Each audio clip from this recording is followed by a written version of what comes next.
well, I see that especially with his appointment of Van Jones, and also Anita Dunn is sitting here basically praising Mao Zedong, who was just a bloody butcher. Yeah, but in Obama's ideology, people like that are cool people that you can trust and rely on. Doctor, we're down to just a few minutes here. Sure. Where do you think this is going now? I mean, Obama, to me, has no intention of backing down. He just came back out this week with his socialized health care bill. He's pushing forward for a binding treaty on global warming. He doesn't care about the opposition, doesn't care about the emails that have been exposed showing that the whole thing is a hoax. He's pushing forward with cap and trade. I think he's going to legalize 12 to 20 million illegal immigrants this year. I think he needs the votes by November. How far will he push it from what you have seen of this guy? Will this guy just keep on going and going until there is an explosion of anger in this country? Well, I think my perspective, it's not the only thing out there, but it helps people connect the dots, and it should. My prediction, based on what I know of Obama and what I've seen of his past, is that he's unlikely to tack to the center the way President Clinton did when there was a Republican resurgence. If my view is correct, Obama should hold tight to his leftist, socialist, sort of Marxist perspective. But is he willing to push the envelope to the point of ripping the country apart? Well, I think that if he, I hope he wouldn't do that. But my sense is that he's the kind of guy that if he's not working to redistribute the wealth, his conscience is bothering him.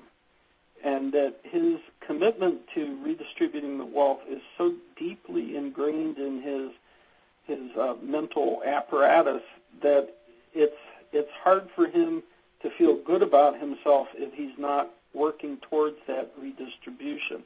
So let's say, if my theoretical perspective is correct, what you should see is him doing more sort of extra constitutional things, like using the full power of his presidency. Presidential directives. Yes, using presidential directives, using czars. I would predict that he will use the full force of the presidency to implement his sort of socialist dreams, with or without Congress, with or without the Supreme Court. See, I've had a theory since he's been in office, because he compares himself to Abraham Lincoln. I thought he would use FDR as his template, but he at times he refers to Lincoln. But what took place during Lincoln's term? It was a civil war. And I'm just wondering if this guy is subconsciously telling us, I'm going to drive this country to civil war. I'm literally going to split the country down the middle and provoke a class war. Well, there are actually some frightening signs of that. If you look at what his Homeland Security lady, Janet Napolitano, has been saying, it seems sometimes that they're more concerned about, young white male conservatives leaving the Army than they are about Islam. About Hassan in the Army shooting soldiers at Fort Hood.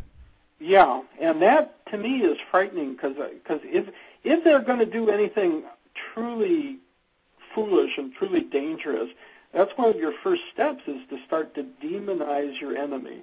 And to do the sort of thing that Reverend Wright did, to say that our country is run by rich white people, and to have that kind of hateful rhetoric out there, that's a precursor of violence against yes, it is, for internal violence.